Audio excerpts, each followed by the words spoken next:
Bismillahirrahmanirrahim. Assalamualaikum warahmatullahi wabarakatuh. Alhamdulillahirabbil alamin. Wa bihi nasta'in wa ala umuri dunya waddin. Wassalatu wassalamu ala asrofil anbiya'i wal mursalin sayyidina wa maulana Muhammadin wa ala alihi wa sahbihi ajma'in. Yang saya hormati dan saya takzimi Profesor Dr. Adam Kuswaya MAG, dan yang saya hormati kepada teman-teman sekelas.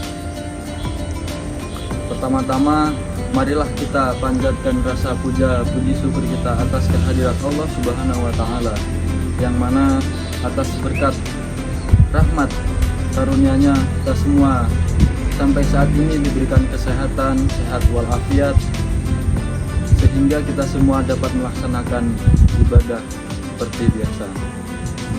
Yang kedua kalinya, sholawat beserta salam tak lupa kita curahkan kepada junjungan Nabi kita, Nabi Agung Nabi Muhammad Sallallahu Alaihi Wasallam, alladzi turja syafa'atuhu likulli hauli minal ahwali muqtahidi.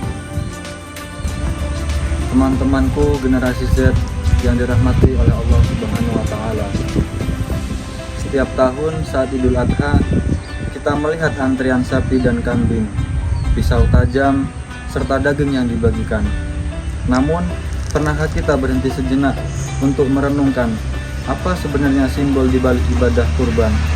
Apakah sekedar ritual tahunan atau ada pesan kemanusiaan yang jauh lebih di dalam?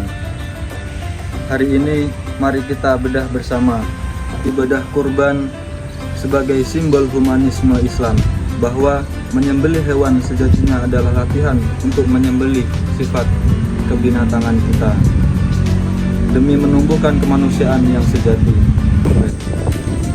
Banyak dari kita mengira bahwa kurban hanya tentang daging dan ternak, padahal warna utamanya adalah pengorbanan dan kepedulian. Seperti peristiwa Nabi Ibrahim dan Ismail mengajarkan bahwa kurban adalah ujian cinta. Allah berfirman dalam surah Asy-Syafa'at ayat 104-107. Kami panggil dia, wahai Ibrahim, sungguh engkau telah membenarkan mimpi itu dan tebus anaknya dengan seekor sembelihan yang besar. Dia mengajarkan bahwa ketaatan dan ketulusan lebih utama daripada sekedar seekor hewan. Simbol humanis pertama, kurban adalah keadilan pangan.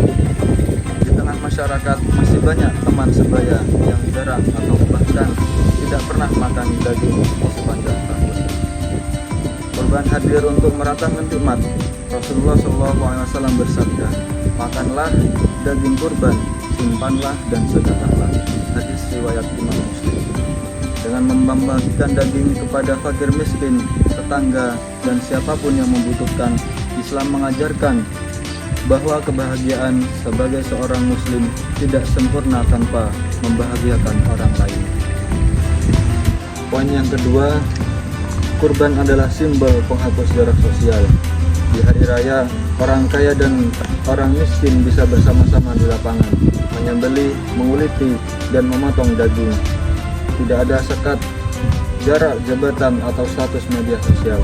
Allah berfirman dalam surah Al-Hajj ayat 28, makanlah sebagiannya dan berilah makan orang yang sengsara lagi fakir. Perintah ini menunjukkan bahwa kurban mendekatkan yang kaya dan miskin dalam satu panggung kemanusiaan. Inilah humanisme Islam yang nyata. Yang ketiga, kurban mengajarkan empati dan solidaritas. Saat hewan disembelih dengan cara yang paling manusiawi, kita diingatkan bahwa hidup itu berharga. Rasulullah SAW bersabda, sesungguhnya Allah mewajibkan berbuat baik pada segala sesuatu. Jika kalian menyembelih, sembelihlah dengan cara yang baik. Hadis riwayat Imam Muslim. Dengan memberi makan mereka yang lapar, kita sebenarnya sedang menyembelih sifat egois, pelit, dan cuek dalam diri kita. Allah berfirman dalam surah Al-Insan ayat 8-9. Mereka memberi makan kepada orang miskin, yatim, dan tawanan, seraya berkata, kami memberi kalian semata-mata karena Allah. Kami tidak mengharap balasan atau terima kasih. Generasi Z dikenal peduli pada isu sosial dan kemanusiaan. Maka jadikanlah kurban sebagai momentum untuk mengaktualisasikan pedulianmu. Tidak harus dengan hewan mahal, bisa dengan menjadi panitia, membantu membagikan daging, atau menyebarkan semangat berbagi. Rasulullah Shallallahu Alaihi Wasallam bersabda, sebaik-baik manusia adalah yang paling bermanfaat bagi manusia lainnya. Hadis riwayat Imam Tabrani.